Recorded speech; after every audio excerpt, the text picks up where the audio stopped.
berpuasa kerana mengikut ajaran baginda Nabi-Nya Muhammad sallallahu alaihi wasallam, berpuasa mengikut sunnah Nabi sallallahu alaihi wasallam.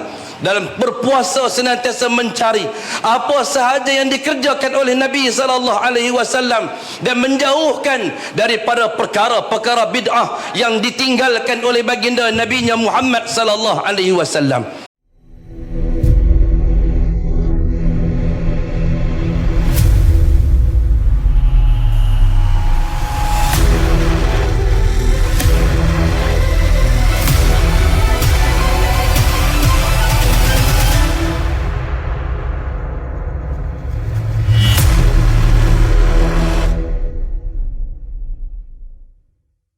Sebuah hadis Nabi sallallahu alaihi wasallam di mana Nabi sallallahu alaihi wasallam bersabda berkaitan dengan perihal puasa, diriwayatkan oleh al-Imam Al-Bukhari, man shama Ramadan fi sabilillah ba'dallahu lahu wajhuhu 'anil nar 70 kharifan. Barang siapa yang berpuasa pada jalan Allah Subhanahu wa taala, maka Allah Subhanahu wa taala akan jauhi dirinya daripada azab api neraka Allah Subhanahu wa taala sejauh 70 tahun perjalanan.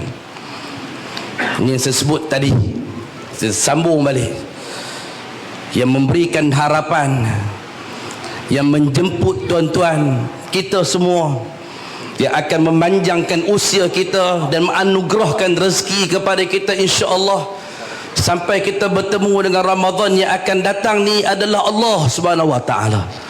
Nabi sallallahu alaihi wasallam pula sebut pula, siapa yang berpuasa pada jalan Allah Subhanahu wa taala, maka akan dijauhkan Allah Subhanahu wa taala ke atas dirinya daripada api neraka Allah Subhanahu wa taala sejauh 70 tahun perjalanan.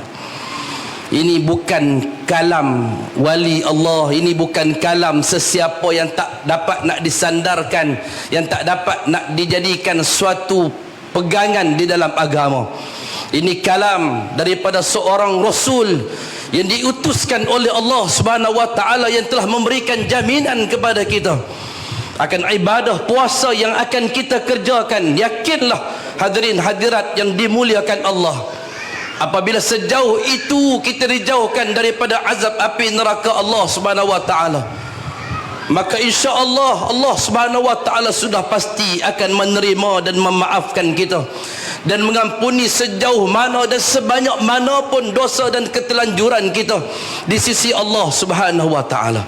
Yakin, persiapan yang perlu ada dalam diri kita ialah keyakinan di atas setiap perbuatan yang akan menghasilkan pengampunan daripada Allah Subhanahu wa taala, yang di hujungnya kata baginda Nabi kita Muhammad sallallahu alaihi wasallam dalam sebuah hadis yang lain juga diriwayatkan oleh al-Imam Al-Bukhari dalam Kitabus Shaum, inna fil jannati baban yuqala lahu Rayyan. Di dalam surga Allah Subhanahu wa taala itu ada satu pintu yang dinamakan dengan pintu Rayyan.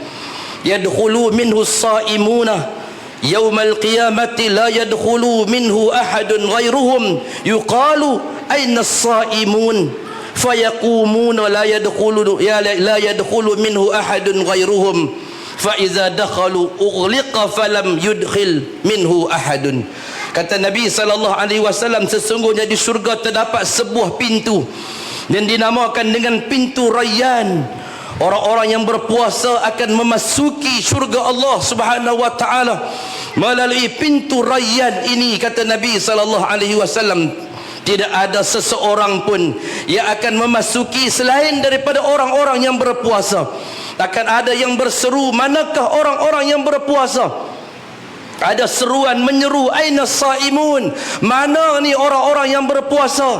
Maka bangunlah orang-orang yang berpuasa kerana Allah Subhanahu wa taala, berpuasa kerana mengikut ajaran baginda Nabi-Nya Muhammad sallallahu alaihi wasallam, berpuasa mengikut sunnah Nabi sallallahu alaihi wasallam. Dalam berpuasa senantiasa mencari apa sahaja yang dikerjakan oleh Nabi sallallahu alaihi wasallam dan menjauhkan daripada perkara-perkara bid'ah yang ditinggalkan oleh baginda Nabi-Nya Muhammad sallallahu alaihi wasallam. Ramadan adalah sebuah ladang yang luas. Ramadan adalah merupakan taman yang indah.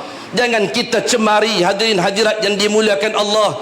Jangan kita cemari, jangan kita tanam di kebun yang indah ini dengan tanaman-tanaman yang tidak memberikan manfaat dan tidak memberikan sesuatu yang bernilai, bahkan mungkin akan dipertanggungjawabkan kepada kita di hadapan Allah Subhanahu wa taala di atas sesuatu tanaman yang kita tanam yang tidak dapat disandarkan kepada baginda Nabi Muhammad sallallahu alaihi wasallam. Bila orang-orang yang berpuasa bangun, maka mereka, kata Nabi sallallahu alaihi wasallam, memasuki pintu rayyan, memasuki syurga melalui pintu rayyan. Dan setelah orang-orang yang berpuasa memasukinya, kata Nabi sallallahu alaihi wasallam, ughliqal bab, maka pintu rayyan akan ditutup untuk selama-lamanya dan tidak ada siapa lagi yang akan memasuki pintu tersebut melainkan mereka yang berpuasa kerana Allah Subhanahu wa taala, yang menahan nafsu dan juga syahwatnya semata-mata kerana Allah Subhanahu wa taala. Dan Allah menyatakan bahawa sesungguhnya puasa milikku, puasa milikku, kata Allah Subhanahu wa taala. Yang lain malaikat boleh catat, yang lain malaikat boleh bagi markah, tapi untuk puasa, kata Allah Subhanahu wa taala, wa innahu li wa ana ajzibun bih, sesungguhnya puasa hanya aku sahaja yang akan memberikan markah penilaian kepada mereka, kata Allah Subhanahu wa taala dalam sebuah hadis kursi yang sahih.